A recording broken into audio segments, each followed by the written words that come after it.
எல்லாருக்கும் வணக்கம். என்னோட பேர் வந்துட்டு லதா. நான் புதுசா யூடியூப் சேனல் ஆரம்பிச்சிருக்கேன். ப்ளீஸ் எல்லாரும் சப்போர்ட் பண்ணுங்க.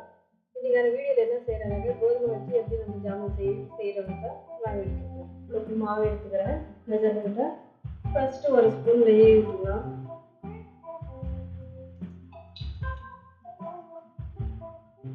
நம்ம கோதுமை மாவு இந்த நெய்யில் தான் நம்ம வறுத்துக்கிறோம். நல்லா வறுக்கணும். அந்த பச்சை ஸ்மெல் போகிற வரைக்கும் வறுத்துக்கலாம். நல்லா வறுக்கணும். ஏன்னா அது வறுத்தோம்னா தான் நம்ம அந்த ஸ்மெல்ல பச்சை ஸ்மெல்லாம் போகும். அந்த நெய்யில் போட்டு வறுத்து அது ஒரு மாதிரி ஸ்மெல் சூப்பராக இருக்கும். கை விடாமல் வறுக்கணும்.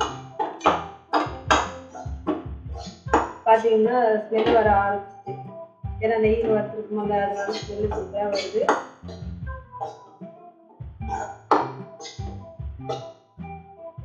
பாருங்க, அவ்வளோதான். ஸ்டவ் ஆஃப் பண்ணிடலாம். பார்த்தீங்கன்னா கையை பொறுக்கிற அளவு சூடு இருக்கு. சூடாலே நம்ம ஒரு காய் வச்சு ஆறு பால் இது சரிங்களா. இது கொஞ்சம் கொஞ்சமாக ஊற்றி நல்லா பிசைக்கலாம்.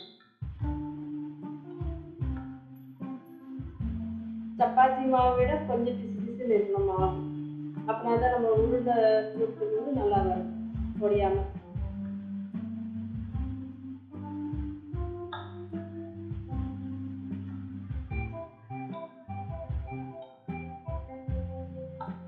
கொஞ்சம் கொஞ்சமாக ஊற்றி நம்ம பிசைஞ்சிட்டே இருந்தாக்கா நல்லா வந்துடும்.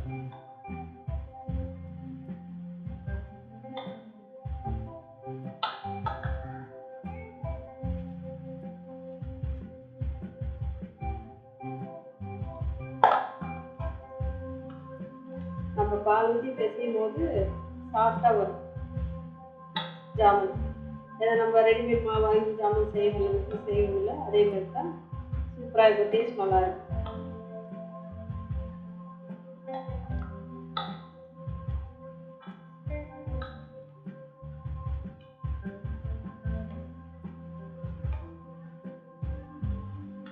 பிசு பிசுன்னு வந்துச்சு. சரிங்களா. லைட்டாக இன்னும் வேணுமோ கொஞ்சமாக பால் வச்சுக்கலாம். அது கையில் ஒட்டுதுங்க, அதனால நெய்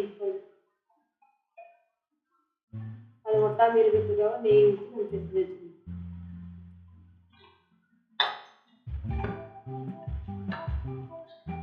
சூப்பராக இருக்கும். செஞ்சு கொடுங்க குழந்தைங்களுக்கு. ஏன்னா நம்ம கடையில் போய் மாவு வாங்கிட்டு வந்து நம்ம வீட்டில் செஞ்சு கொடுத்து அதுக்கு வீட்டில் செஞ்சு கொடுத்துருவோம். மாவு ரெடி ஆச்சு. ஒரு 10 நிமிஷம் இருக்கு. நம்ம பாகு காய்ச்சிக்கலாம். நான் இந்த கப்பில் 1 கப்பு சர்க்கரை எடுக்கிறேன்.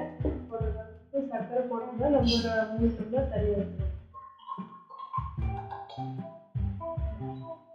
நான் இந்த கப்பில் மெஜர்மெண்ட் பண்ணிக்கிறேன். பாகு வந்துட்டு கம்பி பதமே தேவையில்லை. கொஞ்சம் லைட்டாக பிசு பிசு வந்தாலே போதும். சில பேர் கம்பி பதம் அப்படின்றாங்க. கம்பி பதம் வரது தேவையில்லை.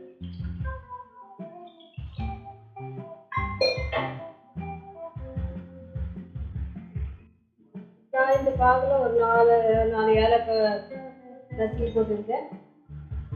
அது கொதிக்கிட்டு பாகு.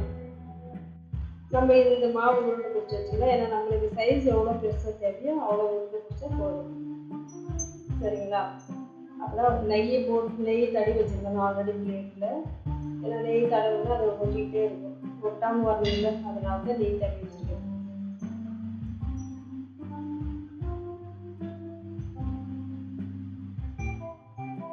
பார்த்தீங்கன்னா எவ்வளோ அழகாக வருது ரவுண்ட்.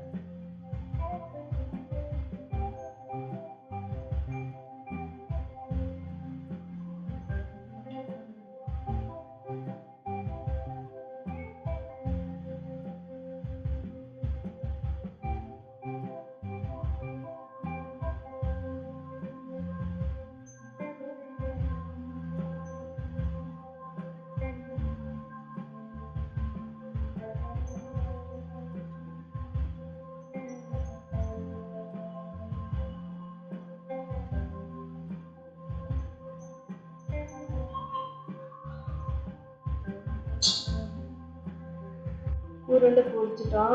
உருண்டை ரெடி ஆயிடுச்சு.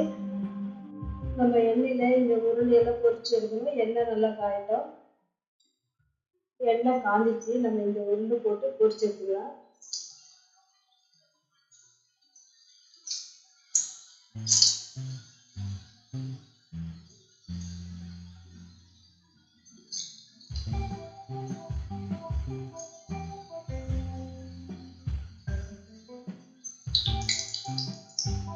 நான் ஒரே டைம் தான் போட்டு எடுக்கிறேன் எல்லாத்துக்குமே.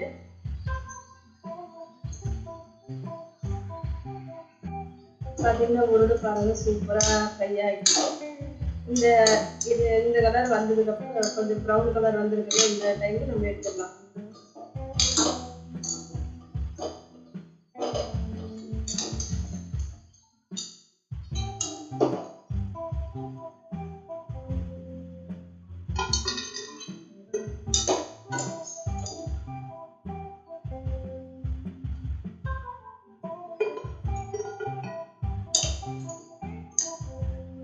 எடுத்தாச்சு.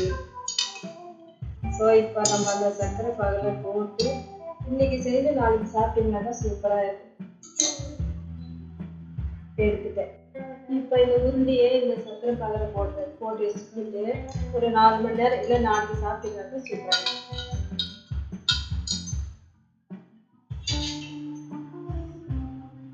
பார்க்கவே எவ்வளோ சூப்பராக இருக்குல்ல. இது க்ளோஸ் பண்ணி வச்சுக்கலாம். 4 மணிக்கு அப்புறம் சாப்பிடுவேன். இல்லை 4 காலையில் சாப்பிட்டா சூப்பராக இருக்கும். எப்படி இருக்கு தெரியல. நான் ஃபர்ஸ்ட் டைம் டேஸ்ட் பண்ணுறேன். பார்க்கவே சூப்பராக இருக்கு.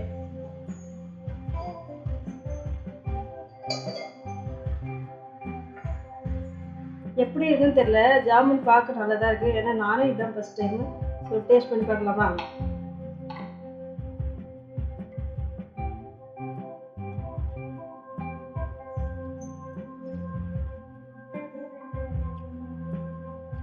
நிஜமாகவே சூப்பராக இருக்கும்.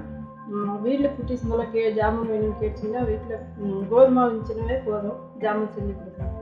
ஓகே, இந்த வீடியோ பிடிச்சா லைக் பண்ணுங்கள், ஷேர் பண்ணுங்கள், கமெண்ட் பண்ணுங்கள். தயவு செஞ்சு என்னோட யூடியூப் சேனலை சப்போர்ட் பண்ணுங்கள்.